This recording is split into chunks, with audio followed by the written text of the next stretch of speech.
5 minute विधान बनाने वाली इस सभा के अंदर डालो इस तक, फिर मैं पानी पेशाब कर जाता हूँ। विधान बनाने के लिए जिनकी जिम्मेवारी है सरकार की, सत्ता पक्ष की, उनके हालात जब मैं देख रहा हूं तो मुझे लगता है कि हम सब लोग अपने कर्तव्य को पूरा नहीं करके और विधान बनाने वाली इस सभा का अपमान कर रहे हैं। ट्रेजरी बेंचेज की जो हालत, मुझे अफसोस के साथ कहना पड़ रहा है, और उसके साथ मैं सदन की गरिमा को भी गिरते हुए देखता हूं जब याचक के रूप में ऑफिसर्स गैलरी के सामने खड़े होकर अधिकारी कागज के रूप में न जाने क्या मांगते हैं। सभापति महोदय, राजस्थान नगर पालिका संशोधन विधेयक 2022, सभापति महोदय आपको मालूम होगा 74वां संविधान संशोधन हुआ। इसी सदन में स्वर्गीय भैरव सिंह जी शेखावत की सदारत में राजस्थान नगर पालिका अधिनियम 1993 पारित हुआ, और इसमें भी कोई शक नहीं कि समय समय पर इस नगर पालिका अधिनियम में कई संशोधन हुए। और वर्ष 2009 में जब माननीय मंत्री महोदय, जो अपने आप को इन सब चीज़ों का साइक्लोपीडिया समझते हैं, उन्होंने 2009 में राजस्थान नगर पालिका अधिनियम पारित किया, और उसी समय धारा 331 में आपने ये प्रावधान किया कि नगर पालिकाओं में जितने भी विभागीय पद हैं, जिन पदों पर भर्ती होनी है उनको आरपीसी से भर्ती की जाए।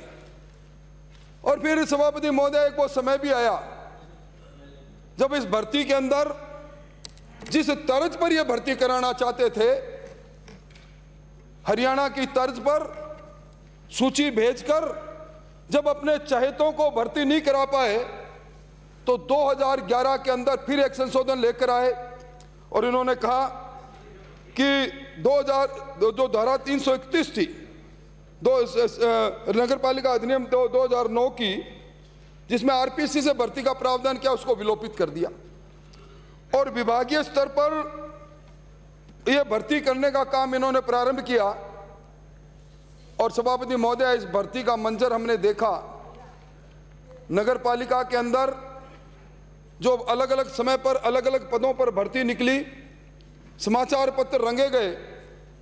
कई भर्ती परीक्षा में तो परिणाम आने से पहले ही नियुक्ति पत्र जारी हो गए, और इसके बाद अब मंत्री महोदय, आप दोबारा जिस सेक्शन 331 को आपने विलोपित किया था, उसको पुनर्जीवित करने के लिए नगर पालिका अधिनियम 2009 की मूल धारा में सेक्शन 330 और 332 के बीच में आप आज पुनः उसको 331 को स्थापित कर रहे हैं। आप करिए, पर आप जो इसके लिए बिल लेकर आए हैं मंत्री महोदय, मैं उसको पढ़ के सुनाता हूं। उद्देश्य और कारणों के कथन में राजस्थान नगर पालिका प्रशासन और तकनीकी सेवा के सीधी भर्ती के पदों पर नियुक्ति के लिए अभ्यर्थियों के चयन संबंधी सेवा नियमों के उपबंधों के अधीन गठित राज्य स्तरीय आयोग द्वारा भर्ती की जाती थी। ये राज्य स्तरीय आयोग कौन सा? सिर्फ एक आयोग, राजस्थान मंत्रालयिक आयोग, जिसको कहते थे राजस्थान कर्मचारी चयन बोर्ड, इससे भर्ती होती थी। और उसमें भी एक विभाग नहीं सभापति महोदय, जितने भी विभाग हैं उसमें पे मैट्रिक्स 10 तक के पदों की भर्ती राजस्थान कर्मचारी चयन बोर्ड करता है। अब ये मंत्री जी क्या लेकर आए हैं?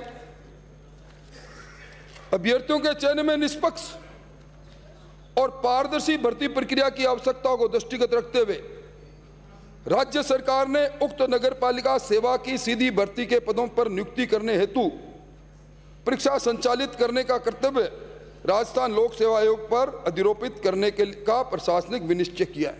अपने अच्छा विनिश्चय किया, पर यह निष्पक्ष और पारदर्शी भर्ती, इसका मतलब मंत्री महोदय, निश्चित तौर पर आपकी जानकारी में आया होगा, आपके संज्ञान में आया होगा कि इससे पहले कौन कौन सी भर्ती थी जिसको आपने राजस्थान चयन बोर्ड से करवाई, या क्योंकि राज्य स्तर में या आपका और राज्य स्तरीय आयोग कोई और हो तो मुझे बता दें।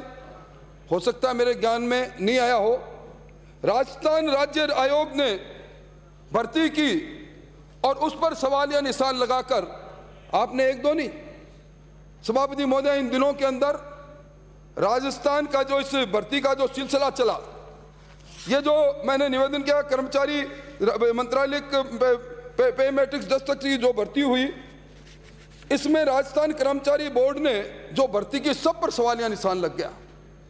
मैं समझता हूं कि निश्चित तौर पर जब रीट की बात हम करते हैं, मैं उस बात को आगे बढ़ाना ही नहीं चाहता, पर मंत्री महोदय कम से कम बिल ड्राफ्ट करने से इसके साथ इतना ज्ञान तो होना ही चाहिए कि आप बिल में उद्देश्य को और कारणों के कथन के बारे में आरोपित किसको कर रहे हो। आपने उंगली यूं कर ली, अपनी तरफ उठा ली। मैं यही पूछना चाहता हूं, ये जो दो शब्द आपने इस्तेमाल किया, निष्पक्ष और पारदर्शी भर्ती प्रक्रिया, क्या ऐसे सर्कमस्टांसेस आ गए थे, क्या ऐसा मामला आ गया था कि आपको ये लगा कि निष्पक्ष और पारदर्शी भर्ती नहीं हो रही, और अब आप भर्ती दे रहे हैं आरपीएससी को? ये आरपीएससी वही तो नहीं जिस आरपीएससी ने आरएस की परीक्षा के अंदर, सभापति महोदय आपसे ज्यादा कौन जानता है, सबसे पहली बड़ी बात है राजस्थान लोक सेवा आयोग जैसी संस्था की गोपनीयता की। मैं सवाल करना चाहता हूं, इस प्रकार मालूम पड़ गया रसूखदार के परिवार के लोगों को कि अमुक आदमी मेरा साक्षात्कार लेगा, और अमुक आदमी परीक्षा में जितने नंबर आए वो नंबर थे 46%, और साक्षात्कार में नंबर आए 87%। ये आरपीएससी वही है? मतलब आप एक संस्था को आरोपित कर रहे हो जो आपकी खुद की संस्था है, जिस राज्य स्तरीय आयोग की आपने बात की, आप उसको आरोपित कर रहे हो, और दूसरी संस्था आरपीएससी को ये सारा जुम्मा दे रहे हो। मंत्री महोदय, अभी उच्च न्यायालय की टिप्पणी, आरएस भर्ती 18 में एक प्रकरण में उच्च न्यायालय ने टिप्पणी की, एक साथ 6 परीक्षाएं रद्द की थी, ये और किसी ने नहीं।